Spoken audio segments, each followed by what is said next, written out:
Rishabh Pant. Lots of excitement. Rishabh Pant. Bangladesh সময় গতকাল বিকেল থেকে অসংখ্য ক্রিকেট প্রেমীর নজর ছিল জেদ্দার আল জোহর অ্যারেনার দিকে, যেখানে বসেছে আইপিএলের মেগা নিলাম। 15,000 দর্শক ধারণ ক্ষমতার এই থিয়েটারে বদলে যাচ্ছে ক্রিকেটারদের ভাগ্য। আর আজ নিলামের দ্বিতীয় দিনে বাংলাদেশি ক্রিকেটারদেরও হতে পারে সৌভাগ্য।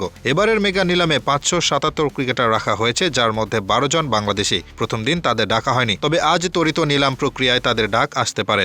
গতকাল প্রথম 117 জনের মধ্যে 84 জনকে নিলামে তোলা হয়েছে, আর আজ 33 জনের পর 118 থেকে 577 নম্বরের ক্রিকেটারদের নাম ডাকবে সঞ্চালক মল্লিকা সাগর। ফ্র্যাঞ্চাইজিগুলি মোট 250 জনের বেশি খেলোয়াড় রাখতে পারবে না। এর মধ্যে 46 জন আগে থেকেই ধরে রাখা হয়েছে, ফলে 204 জনের বেশি কেনার সুযোগ নেই। গতকাল 72 জন খেলোয়াড় বিক্রি হয়েছে, অর্থাৎ আজ আর 132 জনের কেনা হলেই স্কোয়াড পূর্ণ হয়ে যাবে। এদিকে মেগা নিলামের নিয়ম অনুসারে আজও দ্রুততর নিলাম প্রক্রিয়া শুরু হবে। প্রথম ধাপে ফ্র্যাঞ্চাইজির মালিকরা 118 থেকে 577 নম্বরের মধ্যে পছন্দের খেলোয়াড়দের নাম পাঠাবেন, আর সঞ্চালক তাদের ডাকবেন। দ্বিতীয় ধাপে যারা একবারও ডাকা হয়নি বা অবিকৃত রয়ে গেছে তাদের ডাকা হবে। এবারের তালিকায় বাংলাদেশের খেলোয়াড়দের নামের মধ্যে প্রথমে রয়েছে মুস্তাফিজুর রহমান, তারপর রিশাদ হোসেন, 300 এর মধ্যে আছেন লিটন দাস ও তাওহিদ হৃদয়। তবে সাকিব আল হাসান ও তাসকিন আহমেদ সহ বেশিরভাগ বাংলাদেশি ক্রিকেটাররা 400 এর পরে অবস্থান করছেন, যার ফলে তাদের নিলামে বিক্রি হওয়ার সম্ভাবনা কিছুটা কম। তবে ইতিবাচক দিক হল প্রতিটি ফ্র্যাঞ্চাইজির এখনও 46 জন বিদেশি খেলোয়াড় কিনতে